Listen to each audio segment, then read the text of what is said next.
അല്ല ഇപ്പൊ ആരാപ്പത്? കേരളത്തിൽ നിന്ന് അന്നമോളോ?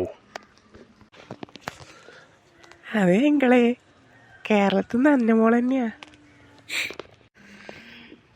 എന്താ അന്നമോളെ നിങ്ങളെ കേരളത്തിലെ വിശേഷങ്ങളൊക്കെ? എന്ത് വിശേഷ അങ്കിളെ, കേരളത്തിലൊക്കെ ഫുള്ള് ദുരന്തല്ലേ. വയനാട്ടിലെ അവസ്ഥ ഒക്കെ അറിഞ്ഞില്ലേ? ദുരന്തങ്ങൾ തന്നെയാ കേരളത്തില്. എങ്ങനെ അങ്ങളെ കേരളത്തിൽ ദുരന്തമില്ലാണ്ടിരിക്കുക? കേരളത്തിൽ നിന്നല്ലേ ഒരു ആദിവാസിനെ ഭക്ഷണം മോഷ്ടിച്ചെന്ന് പറഞ്ഞിട്ട് തല്ലിക്കൊന്ന് തിന്നില്ലേ എല്ലാവരും? അതിനുശേഷമല്ലേ കേരളത്തിൽ ഇങ്ങനെ ദുരന്തങ്ങളും കഷ്ടപ്പാടും എല്ലാം ആയത്? അത് ശരിയാ മക്കളെ.